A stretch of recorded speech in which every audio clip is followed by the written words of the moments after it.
the last Friday of the month, and of course, I am bringing to you an entrepreneur. And this week, I thought I would bring back a conversation dates back to 2018, a conversation with Michelle Y Talbert. She indeed is the self-proclaimed recovering attorney. We talk about how women connect, how we communicate. And I've watched Michelle Y Talbert move through the years, never wavering, never moving away from creating a safe space for Black and brown women, making sure that we are successful entrepreneurs. I salute her and I commend her for all of the work that she's done since our conversation. Stay with me. Voice her conversation back with another episode for you. Today, we are going to take a look at women how do we connect? How do we communicate? Especially now that we are entrepreneurs and we are growing into the doing our thing at record numbers. Let's take a look at our relationships, how we network. Does it differ between men and women? And to have this wonderful conversation and give us much insight is, I'll call her, as she calls herself, the recovering attorney, Michelle Y Talbert. Michelle, welcome to Her Business, Her Voice, Her Conversation. Thank you so much, Margot. Thank you for having me. Hello, everyone listening. I'm super excited to be here. Well, you are the perfect person to have a conversation with. As a matter of fact, to give a little backstory, we connected, previously, and it's as though we clicked right away. We spoke about women's issues, and you are really a forerunner, and you've been binding people together. You really are a power broker, and you're not a novice. You've been doing this for some time. So I could introduce you further, but will you take a moment and tell everybody who is Michelle Y Talbert Esq? Well, Michelle Y Talbert Esq, as you stated, is definitely a recovering attorney. But in a nutshell, I think for me, I always start with my high school graduation. And so just bear with me one second. I graduated when I was 17. I got married to who would become my first husband when I was 18. We had our son when I was 19. My daughter when I was 20, and by the age of 22, I was a single divorced mom with 2 kids in diapers and a high school graduate, a high school education. I was working full time during the day as a secretary and just trying to figure out life. It's so funny because when we send our kids off to college when they're 17 and 18 years old, we feel like they're our babies still. And here I was with these 2 babies trying to figure out life. I had been going to community college at night, and so when I was about 27, I actually transferred up to Cornell University. I took my babies with me. We went up to Ithaca, and I finished out my bachelor's degree at the age of 30. The 3 of us walked across the stage and got our bachelor's degree. They were in 5th and 3rd grade at the time. I then went on to law school at the University of Pennsylvania in Philly, and so we moved again, and then I went into private practice in Washington, D.C. at a very large firm, and I hated it. And it was like, oh, my God, I have spent like the last 17 years of my life pursuing these educational goals, moving toward making a really good living for my family, and I hate what I'm doing. What have I done, right? Uprooted us and all of those things. And it was really a pivotal moment for me to think about the embarrassment of leaving the law, of thinking through, what does this mean economically, financially for us, all of those things. But in 2012, the kids were much older and out of high school. In 2012, I decided, I'm transitioning. And so I transitioned my life in a way that enabled me to help women, especially as related to online dating. And then it sort of just progressed from there. I wrote a book on online dating back in 2011, and we had to use social media because we were self-published authors. And any of your listeners listening who have published their own works know that, marketing is a big responsibility, and social media is very helpful with that. And so through that, I just got exposed to a lot of different opportunities. And women would say to me all the time, how did you get exposed to that opportunity? How did you get to meet Mark Cuban? How did you get to have these conversations and, go to these award shows and all those kinds of things? And it was literally all through social media. And so I began teaching women then how to network, how to connect, how to achieve their goals. So I say all of that in a nutshell to say that journey, both, professionally, personally, my educational journey, raising the kids, all led me to where I am today, which is in a place to provide a platform for women to feel empowered, and I say from the bedroom to the boardroom. And so that's who I am. That's who Michelle Talbert is. I didn't even like women for a very long time. You know how we buy into that women can't get along. I'm so serious. You know how we get, that whole women can't get along, women can't work together, women are catty. And when I took a step back and realized the women who I was surrounded by, who were in my orbit, whose orbit I was in, like you, and I realized this is not true. Why are we buying into this garbage? And I just have been blessed ever since. Wow, what a story, what a journey. Major decisions, but what I see is when I listen to you, the risk taker, that you just would go for it. You assessed what needed to be done, what your next step had to be, and you took it. And that's exactly what women always have to do. We wear so many different hats, and I see the different hats that you had to wear every step of your journey. Many hats. Oh, my goodness. And now you have this wonderful platform for women, from business to love. And you know what I found, Michelle? And tell me share your feelings on this.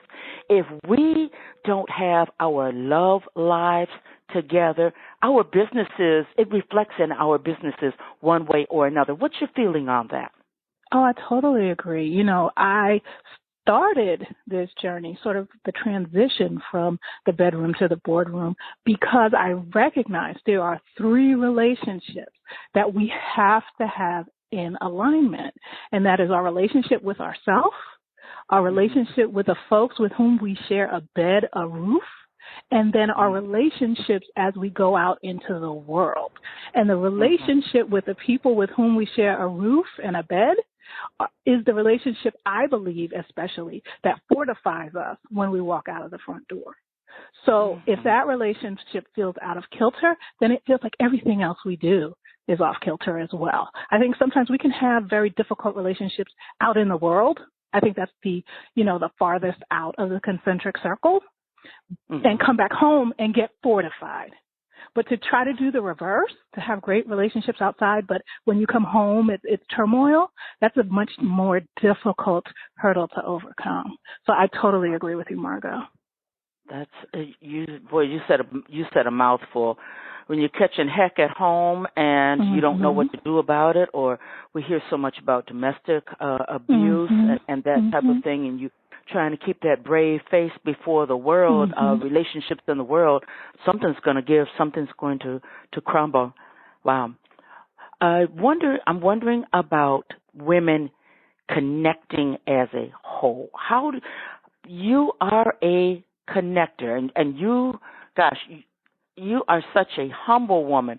You didn't even begin to tell us about all of the people that you have interviewed. You are also our sister podcaster, and I've listened to some of your shows. I deeply respect your work and the people that you have talked to, Guy Kawasaki, Peter Shankman, and Michael Simmons, Pat Flynn. I mean, these are men who offer a lot of insight and are awesome communicators. Their work reaches all of us.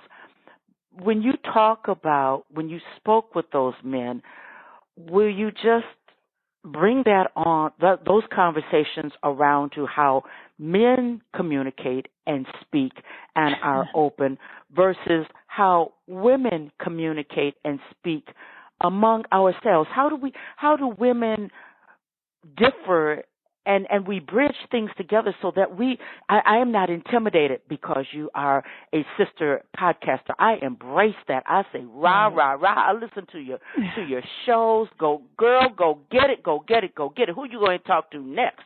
I'm that type of a person. Do you find that men are more like that than women, or do we get into this cloak thing? I got to hold it all for myself and not communicate with any other sisters. I guess that's the question I'm trying to ask you, which is kind of big, but that's where I'm at. No, I love this question, and I have a couple of pieces to it in response. The first thing I want to start with is I think it's really, it was really important for me to speak with white guys. And I started that particular series based on one of my mentors, even though he had passed away long before I was a grown-up. Reginald F. Lewis had written a book called Why Should White Guys Have All the Fun? And he was the first African-American to have $1 billion deal. And he was just an incredible brother from Baltimore. And so he wrote this book, Why Should White Guys Have All the Fun? And I thought about that in terms of mentorship. And what does that look like when we often seek out mentors who only look like us? But for many of us, there's only so far that ahead of us that people have gone who look like us. But if we look to mentors who don't look like us, a.k.a. the white guys, the old white guys, the young white guys, the middle-aged white guys, the privileged white guys, we could probably glean some level of knowledge, information, expertise, and many of them are actually often willing to share that, but they don't want to overstep their bounds by, coming to us. So I want to give that as the backdrop for why I went to them, because I thought it was important to get those perspectives to my audience of women entrepreneurs and entrepreneurs and side hustlers.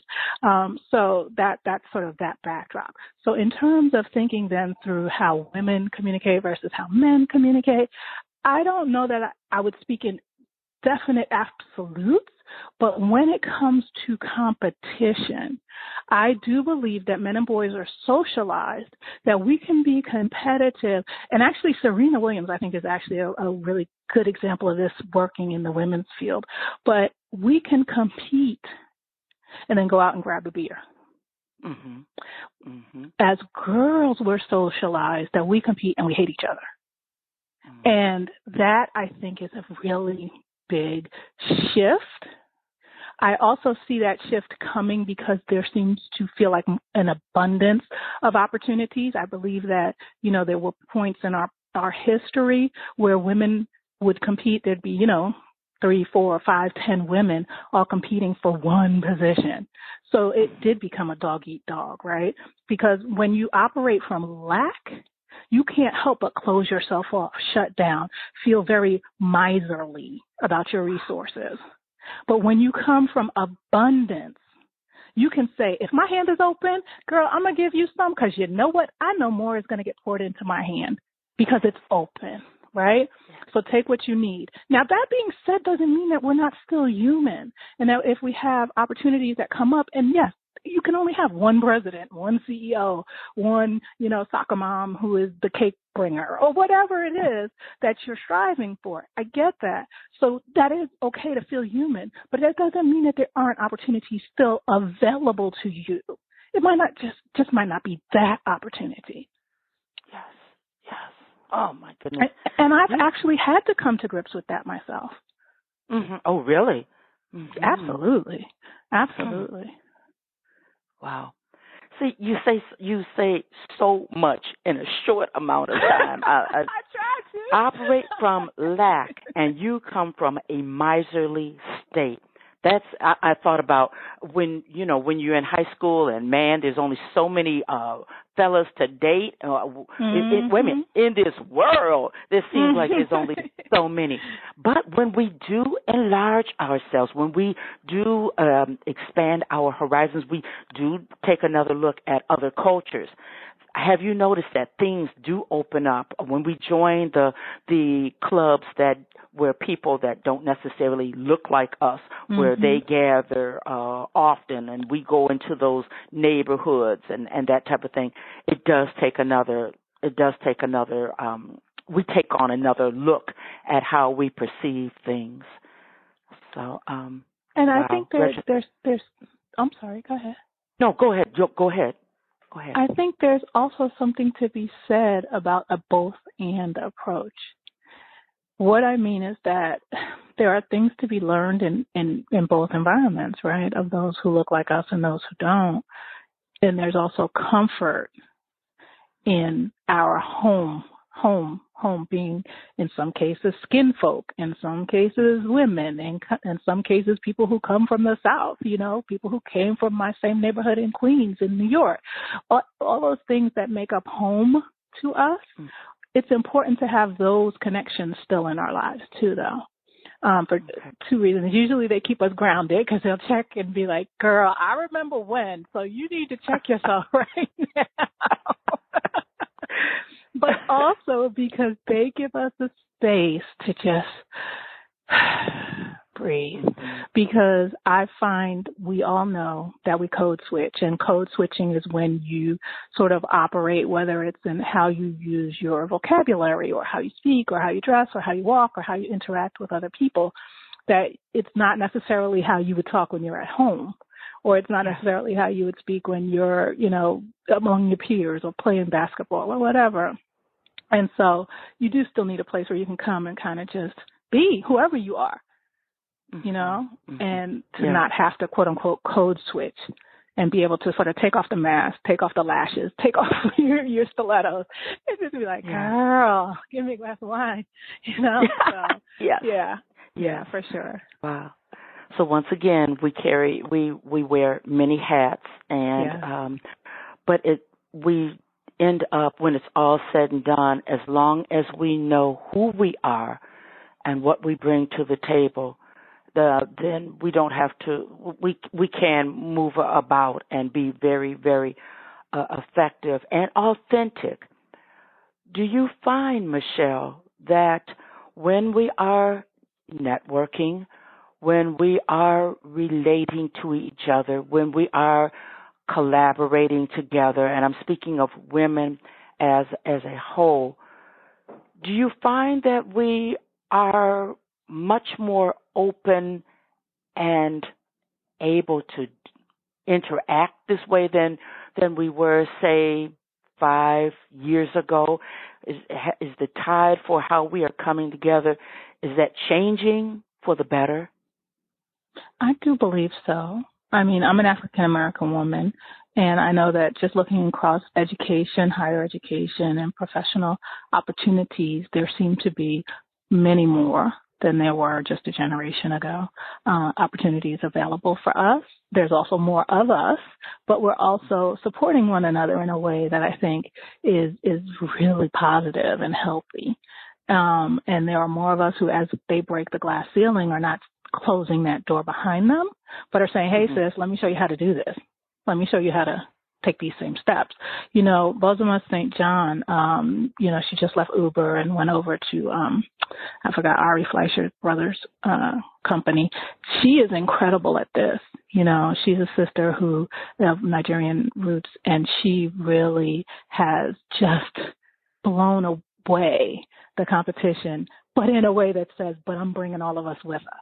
Right? I'm going to stay in myself. I'm going to be authentic. I'm going to wear my big hair and my big stilettos and my loud colors.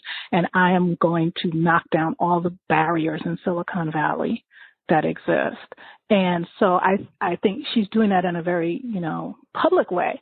I think there are huge swaths of sisters and brothers who are doing this across the country, and we just don't know this. We don't see them. But there's a big shift. I do believe that there's lots of opportunity in people who are paving the way for others in a sense that says, I'm paving the way for you. Come on, let's go.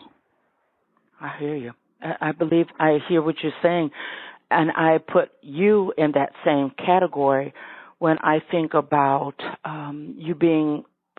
when I think about Women Speak, which is something that you are all about now, and her power moves. This is an organization. This is something that you're presently all about, using the power of voice to help women learn the art of and the soul of public speaking, speak your truth, and change the world. Yes. That's what you're all about right now, speaking, empowering women. You found your voice. Yes. Other sisters are finding their voice. They're in corporate. Yes. They're finding their voice, and they're making sure there's room for others. So this segues off into Her Power Moves, which is an organization, or is it a club? Or I'm not really sure about what Her Power Moves is, but I do know that it's something that we all need to know about. So will you take us on further, please? Yes, I will. Actually, Her Power Moves grew out of my Facebook group. I have a Facebook group of almost 2,000 women entrepreneurs, and we've been on this journey for the past few years. You know, my podcast was Her Power Hustle. So really, Her Power is my brand, and Her Power is a movement, right? Her Power Moves is a segment of that movement where we come together in face-to-face meetings to network, to mastermind, to grow together.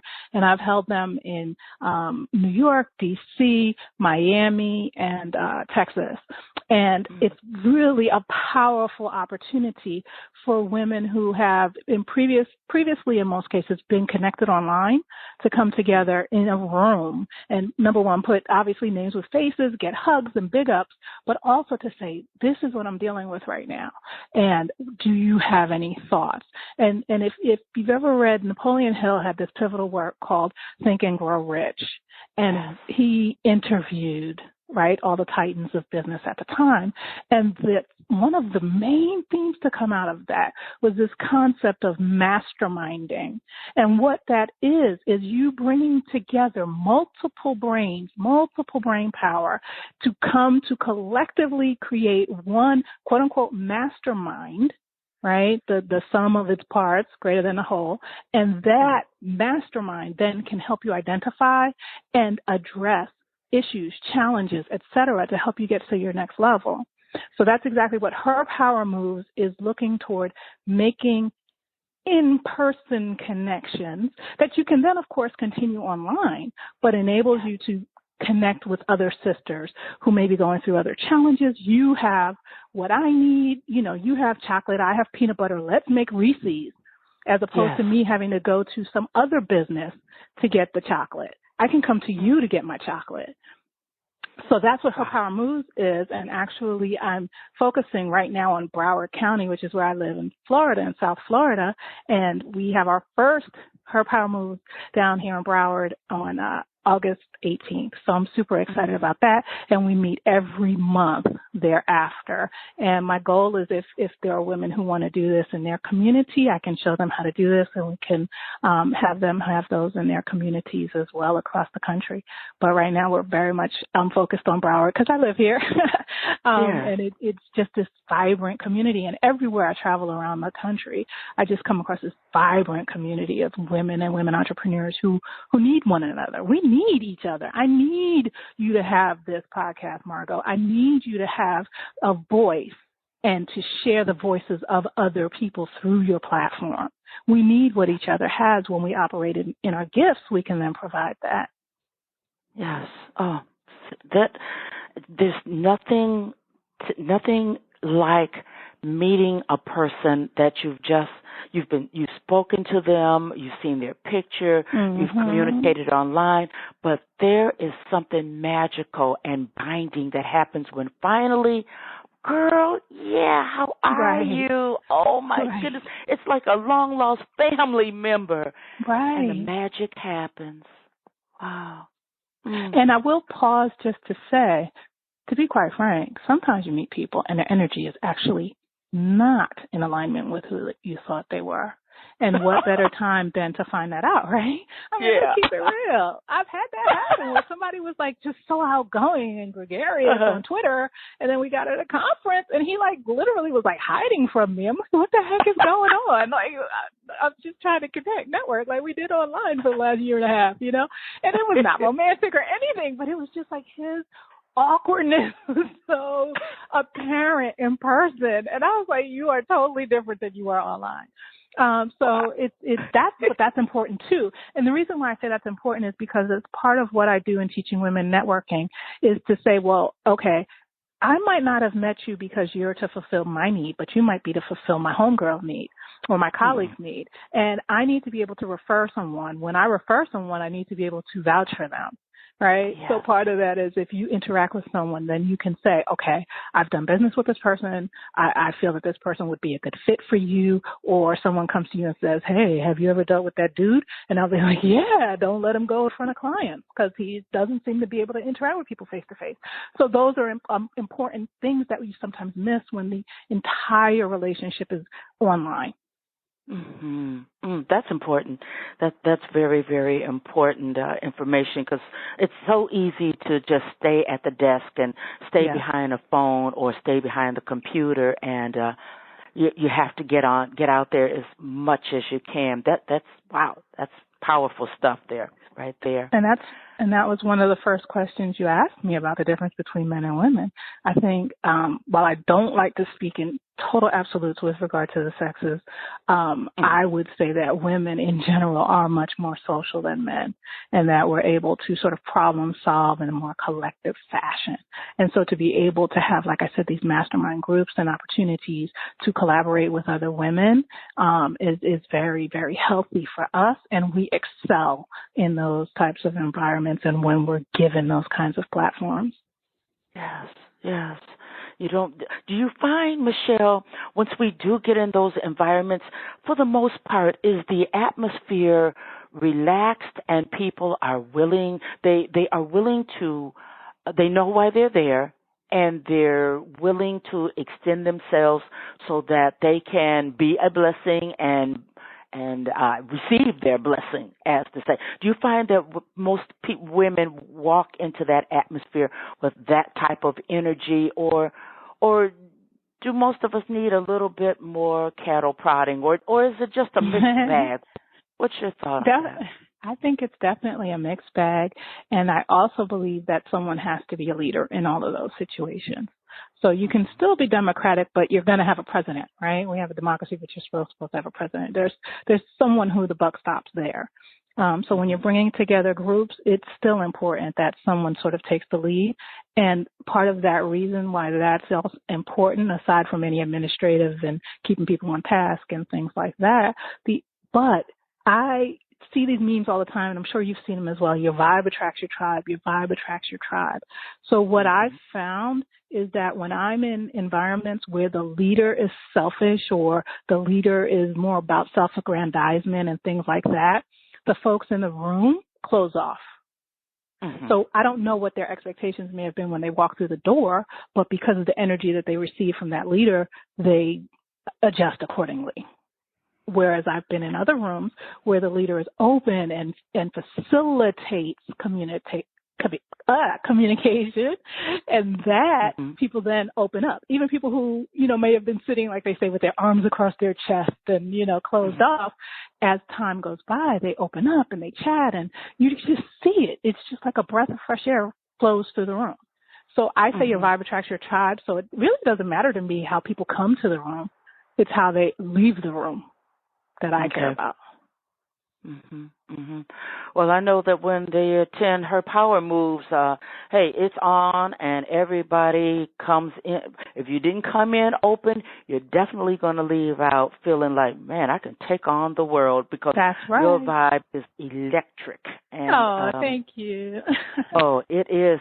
You're just so full of, yes, you can. And you know everybody and everything. And we failed to tell everybody that, hey, you've been featured in Ebony magazine. You are a freelance author. Black Enterprise knows about you. Forbes knows about you. So this woman has, if you're in Broward County, or wherever she is, to be in the room with her and a part of her power moves, you're definitely going to be poured into and come in expecting to give so that you can receive, so that you can come away full also. It's an exchange that I know is going to take place, and that is so very important for us women, because as we said earlier, we wear so many hats. And if somebody can help you straighten your crown or even carry your crown as you step across the room a minute or two, hey, thank you, Jesus. That is so wonderful. Right. That is so wonderful. Michelle, how can people get in contact with you? Oh, wait a minute, I got ahead of myself. What do you have any new books coming out, or are you going to pull your podcast off of hiatus? What are you doing now? I know Her Power Moves is activated and it's going on, but do you have anything else going on that you want us to know about? Yeah, absolutely. I'm actually working on a book right now that I plan to release for the holiday season that is called No More Small Talk. And it's a guide to what I call unnetworking, because networking is like nobody wants to do it. But unnetworking really is a way to have, like, exactly like you said, I got chills when you said it, because this is the ethos, to be able to give so that you can receive, and it's not swarmy. It is not selfish. So I'm working on that book right now, and I will definitely let you know as soon as that is published, so that so you can get a copy. I'll send you a copy for sure. So I'm working on that. And then in terms of just staying in touch with me, my website is Michelle, that's with 2 L's, like Obama, MichelleYTalbert.com. And all my information is there. And if anyone is interested in Her Power Moves, they can go to herpowermoves.com/stay in the know, and that's KNOW. So herpowermoves.com, stay in the know, MichelleYTalbert.com, and I'm everywhere. So whether it's Instagram, Twitter, LinkedIn, I'm so easy to find. I think my daughter Googles me from time to time, and she's like, "Ma, do you realize you take up like the first 7 pages of Google?" I'm like, "No, sweetie, I did not know that." I'm like, "Well, how do you know this?" And that's how I found out my daughter Googles me from time to check on her mama. I love that. I love that. Well, you know what I also like? You have some YouTube videos that are really worth checking on and watching, because you teach, and you are a woman that is on purpose and intentional, and you are raising the standards for other women. You are have kicked open the glass ceiling for what women can expect to do in this world. So, and I don't mean just in Broward County. I'm talking about for the world. I believe wholeheartedly if we hang with women such as yourself, then we all will get stronger. We will come in, we will find our voice, and we will be unstoppable, totally unstoppable. We live in a world where men need women, women need the men. We have to come together, but there's something special about women when we put our mind to something. Just, man, it's awesome. It's simply awesome. Yeah. So, Michelle, thank you for being. Thank you. Oh, go ahead. No, wait a minute. I perceived you were going to say something else. Wait a minute. I cut you off, girl. Wait a minute. Get that last nugget out there. I was going to say, I appreciate you. And I just really feel the same way about you, and sharing the voices of other women and other people, and just really being about your business so that we can be about ours, right? I just really, truly appreciate that. And there is something about being in the company of women that is just so powerful. And again, I laugh every time I say that, because I'm like, I didn't used to want to be around any women. That's my point. Like, if you could understand, I was like, I only deal with dudes. I'm only guy friends. That's it. So I say this, and I don't want any eyes rolling on the listeners. It can be done. We have to big up our sisters, as long as we're around the right sisters like you, Margot. And I so appreciate this opportunity. Thank you. Oh, you are so welcome. Honor and privilege. And you know what? I always tell everybody, listen more. You have to listen to these shows more than once, because conversations are so rich. And, you know, this is going in the archives. If I ever get a chance to do another collaborative work in a book, this conversation is going in somebody's collaborative work. I promise you, because the synergy and the energy, I love stuff like this. I could talk to you all day. Shoot, wait a minute. You may look up down there in Broward County one of these months, and I might show up. Hey, Michelle, I'm here for the meeting. President accounted for. That's right. I mean that. I'm laughing, but I'm Man. saying we'll leave the light on for you. I'm not kidding. I mean, All I'll put it right. out there now. I see us Yeah. at Essence. Like, let's have a meetup at Essence next year. You know, Yes. you just never Yes. know. We're there. We're there. Oh Exactly, yeah. We're exactly. In the there. company of women. In the Yes. company of women. Girl trip. Definitely. I love it. We are going to stay in contact. I deeply respect your time, so I'm going to shut this conversation off for now. But when you get your book out, and then just because, we have to make sure that we keep our sister girls on point and connected. So we are going to speak just because some shows there's so much information to give them. But in the meantime, wow, this is Margaret Levette. Thank you, Michelle. I hope that you enjoyed my conversation with Michelle. She is dynamic, and I told you that you would come away inspired. If you're in the Fort Lauderdale, Florida, or Tamarack, Florida area, I want you to look her up. She's the founder of Her Power Space, a co working space in Fort Lauderdale, Florida.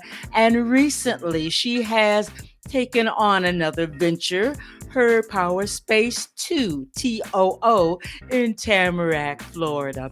So the lady with the power orange walls is definitely on the move. If you're there in Florida, stop by and tell her Margot said hello. All right? And speaking of doing something for Margot, I'm asking that you take time to go over to YouTube and in the search, put in Margot Levette, Lovett. Yeah, it's the one, 309, 309 videos. Go on over there, subscribe, and definitely hit the bell so that when a new episode comes out, you will be made aware of what's going on. Will you do that for me? Thanks a bunch. Well, that's it for this week. I'll be back next week with a brand new episode right here. Her business, her voice, her conversation. Bye bye now.